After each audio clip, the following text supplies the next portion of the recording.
BRS లో group తగాదాలు తారాస్థాయికి చేరాయా? కేటీఆర్, హరీష్ రావు, కవిత మధ్య ఆధిపత్య పోరు నడుస్తోందా? హరీష్ రావు పార్టీని వీడేందుకు కూడా సిద్ధమయ్యారా? రజతోత్సవం వేదికగా మూడు ముక్కలాట ముసలం బయటపడిందా అంటే అవుననే సమాధానమే వస్తోంది. బీఆర్ఎస్ లో కీలక నేత మాజీ మంత్రి హరీష్ రావు ఆ పార్టీలో ఇబ్బందులు పడుతున్నారా అన్న చర్చ అయితే సాగుతోంది. హరీష్ రావు బీఆర్ఎస్ అధినేత కేసీఆర్ కి స్వయాన మేనల్లుడు. ట్రబుల్ షూటర్ గా ఆయనకు పేరుంది. అసలు పార్టీ పెట్టినప్పుడు మామ వెంట ఉన్నది ఆయనే. మేనమామ వెంట నిలబడి ఉద్యమాల్లో ముందుండి ఎన్నో సాధక బాధకాలను అనుభవించింది కూడా హరీష్ రావే. ఇక కేసీఆర్ మాట తీరు ఆయనలాగే మాసుని ఆకట్టుకునేలా స్పీచ్ ఇవ్వడం కూడా హరీష్ రావుకే సాధ్యమని అంటుంటారు. హరీష్ రావు గతంలో ఓ వెలుగు వెలిగారు. కానీ బీఆర్ఎస్ రెండోసారి అధికారంలోకి వచ్చాక మాత్రం పార్టీలో ఆయన హవా కొంత తగ్గిందని చెబుతారు. ఆ సెకండ్ టర్మ్ లోనే కేటీఆర్ ని సీఎం కుర్చీ దాకా నడిపించాలనుకున్నా కుదరలేదని అంటారు. ఇక ఏదో నాటికి బీఆర్ఎస్ అధ్యక్ష పీఠమే కాదు, పార్టీ గెలిస్తే సీఎం పీఠం కూడా కేటీఆర్దే అని అంతా అనుకుంటున్న వేళ మొదటి నుంచి కీలక నేతగా ఉన్న హరీష్ రావు సంగతేంటి అన్న చర్చ నడుస్తోంది. మరోవైపు పార్టీలో రోజు రోజుకి కేటీఆర్ దూకుడు పెరిగిపోతోందని, అదే సమయంలో హరీష్ రావు తగ్గిపోతున్నారని కూడా ప్రచారం సాగుతోంది.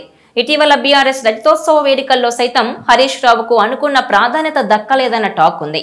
సభా ప్రాంగణంలో ఎక్కడా కూడా ఆయన ఫోటో పెట్టలేదని అనుచరులు మనస్తాపానికి గురయ్యారని అంటున్నారు. మరోవైపు బీఆర్ఎస్ శాసించినంతగా తెలంగాణలో ఎదగడం లేదని, కేటీఆర్ ప్రభావం కూడా పెద్దగా వర్కౌట్ అవదని అంటున్నారు. దాంతో హరీష్ రావు బీఆర్ఎస్ నుంచి బయటకొస్తారని పుకార్లు వస్తున్నాయి. మరి ఆయన ఏ వైపు వెళ్తారు అంటే మొదట బీజేపీ అనుకున్నారు. కానీ ఇప్పుడు మాత్రం టీడీపీ అని అంటున్నారు. వినడానికి వింతగా ఉన్నా గానీ ఈ పుకారు మాత్రం జోరుగా సాగుతోంది. వచ్చే ఎన్నికల్లో తెలంగాణలో బీజేపీ, టీడీపీ కలిసి పోటీ చేస్తాయని అంటున్నారు. ఖచ్చితంగా ఈ కాంబినేషన్ వర్కౌట్ అవుతుందని భావిస్తున్నారు. దాంతో టీడీపీలో చేరి తెలంగాణ అధ్యక్ష పగ్గాలు అందుకుంటే సీఎం కావచ్చన్నది హరీష్ రావు ఆలోచన అని అంటున్నారు. అందుకే ఆయన ఇటీవలి కాలంలో తరచూ చంద్రబాబును పొగుడుతున్నారని అంటున్నారు. ఇక టీడీపీలో చూస్తే తెలంగాణ టీడీపీ చీఫ్ పదవి ఖాళీగా ఉంది. చాలా మంది పేర్లు వినిపిస్తున్నప్పటికీ బీఆర్ఎస్ బిగ్ షాట్ ఉద్యమ నేత హరీష్ రావు వస్తే గనుక పెద్దపేట వేస్తారని అంటున్నారు. మరి ఈ పుకారులో నిజమెంత ఉందో తెలియదు కానీ హరీష్ రావు నిజంగానే జంప్ చేస్తారంటే ప్రస్తుతానికి ఇవి గాసిప్స్ గానే చూడాలని అంటున్నారు. ఇదిలా ఉంటే కుటుంబ కలహాలతో ఎన్నో రాజరిక కుటుంబాలు, రాజకీయ కుటుంబాలు పతనమయ్యాయనే చరిత్రలు వేల పుస్తకాలు చదివిన బీఆర్ఎస్ అధినేత కేసీఆర్ కు తెలియంది కాదు. ఆంధ్రప్రదేశ్లో షర్మిల, విజయమ్మ, వివేకానందరెడ్డి కూతురు సునీతలు వైసీపీకి వ్యతిరేకంగా ప్రచారం చేయడం వల్ల ఆ పార్టీకి గత అసెంబ్లీ ఎన్నికల్లో తీవ్ర నష్టం జరిగింది. షర్మిల లాభం పొందకపోయినా జగన్ కు నష్టం కలిగించింది. అలాగే కవిత లేదంటే హరీష్ రావు బీఆర్ఎస్ ను వీడితే వారికి లాభం కలగకపోయినా బీఆర్ఎస్ కు మాత్రం నష్టమే జరుగుతుందంటున్నారు. కాబట్టి కేసీఆర్ చొరవ తీసుకుని పార్టీలో ఆధిపత్య పోరును తగ్గించాలని కోరుతున్నారు గులాబీ శ్రేణులు.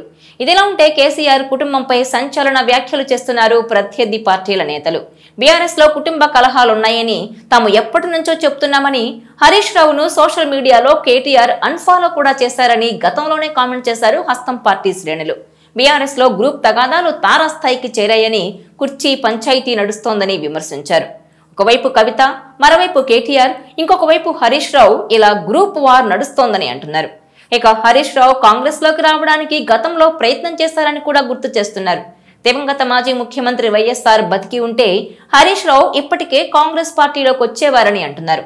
హరీష్ రావు కాంగ్రెస్ లోకి వచ్చే విషయంపై ఏమైనా ఉంటే అధిష్టానం చూసుకుంటుందని చెబుతున్నారు. ఓవరాల్ గా చూస్తే బీఆర్ఎస్ లో హరీష్ రావు ప్రాముఖ్యత తగ్గిపోయిందని, ఆయన పార్టీని వీడేందుకు సిద్ధంగా ఉన్నారన్న వార్తలైతే వస్తున్నాయి. చూడాలి మరి హరీష్ రావు దారెటు అనేది. ఈ వీడియో మీకు నచ్చినట్లయితే please share, like and subscribe R24 Telugu.